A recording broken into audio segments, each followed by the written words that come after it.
at sino-sino pa ho ang sasampahan ng kaso bukod kay Speaker Martin Romualdez at kailan po ito isasampa? Sa aking pagkaalam, no, pwede ako i-correct ng aming mga abogado nito kung meron ako makaligtaan na pangalan. Number one, siyempre si Martin Romualdez. Pangalawa, itong si Saldico. Pangatlo, itong si Majority Leader Manix Dalipe ng Zamboanga. Bakit sila? Dahil po una, wala pong nangyayari sa House of Representatives na hindi po alam ng Speaker of the House of Representatives. Lahat po yan may basbas ng Speaker. Wala pong gagalaw dyan kapag hindi po sinabi ng Speaker. Kaya nga po dito, sigurado ako, itong si Martin Romualdez ay talagang siya ang may pakanan nito lahat. Siya ang author nito. Ngayon, siyempre ako gusto ko rin magpasalamat kay Congresswoman Stella Kimbo. Dahil kung meron mang tunay na bayani dito, si Congresswoman Stella Kimbo, dahil siya mismo ang umamin na maraming blanco ang BICAM report.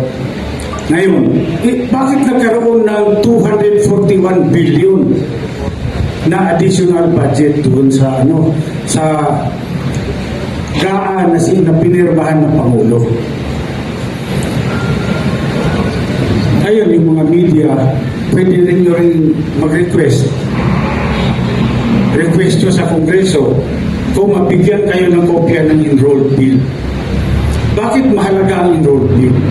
Kasi dito natin makikita kung ang enrolled bill ba ay faithful reproduction kung ano yung inaprobahan ng Kongreso sa plenary.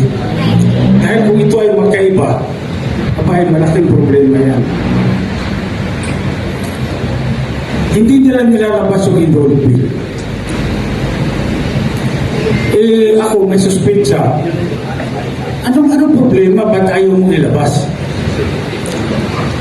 Problema dyan, kung walang enrolled bill, yung liability magsishift, mapupunta sa Office of the President. Pinirmahan niya, walang enrolled bill. Sino naglagay ng blanco? Hindi sila. Kaya malaking problema. Siguro mabuti ilabasan nila yung enrolled bill para naman makumpare natin. Tama ba yan o pareho ba yan nung inaprobahan ng BICAM, inaprobahan ng plenary? Okay. Maidagdag ko lang, sa laki ng problema nila, alagay ko that is the reason why sinulong nila kahit tapos na yung oras ng impeachment para matabunan ito, para yun ang pag-usapan, para yung oposisyon ang nasa defensive instead of us being on the offensive. Pero hindi po natin bibitawan ito kasi napakalaga talaga, 241 billion. Kaming mga ordinaryong tao, we cannot even begin to wrap our heads around that figure. 241. Kaya kami ni Mr. Magpantay sa Citizens Crime Watch, we joined hands with Speaker, with Attorney Raul Lambino, with Attorney Jimmy Bondoc para isulong po ito at sa Monday po ay ipafile po namin sa City Prosecutor's Office ng Quezon City itong criminal case na ito because this is falsification of legislative documents which is a crime. Crimen po ito. It is a crime not only under the revised penal code but in view of the amount involved, it is a crime against the Filipino people. Yung sinabi ni former Speaker Bebot Alvarez, kasi maliwanag naman na dapat yung Bicameral Conference Committee report ay i-approve yan ng House at i-approve din yan ng Senate. Maraming blanco doon sa lumabas na mga dokumento. So, may narinig ako na statement, hindi ako nagkakamali, ay galing kay Congresswoman Kimbo. Ang nagsabi na yung technical working group ang gumawa na ng tinatawag nilang insertion based on kung ano raw yung napag-usapan doon sa bicameral conference. Ang tanong, meron bang records of proceedings doon sa BICAM? Wala eh. Meron bang journal of proceedings? Wala silang maipakita. So, dito siguro ay kailangan maimbestigahang mabuti itong mga members ng Technical Working Group. Technical Working Group sa Senado, Technical Working Group sa Kongreso, at sino-sino itong mga membro ng Technical Working Group. At mag-execute sila ng kanilang affidavit kung talagang bang meron silang ginawang insertion dito o ano pa man para ma-fill in the blanks yung enrolled bill bago ipinadala sa Malacanang. Yun lamang po yung gusto kong maliwanagan dito.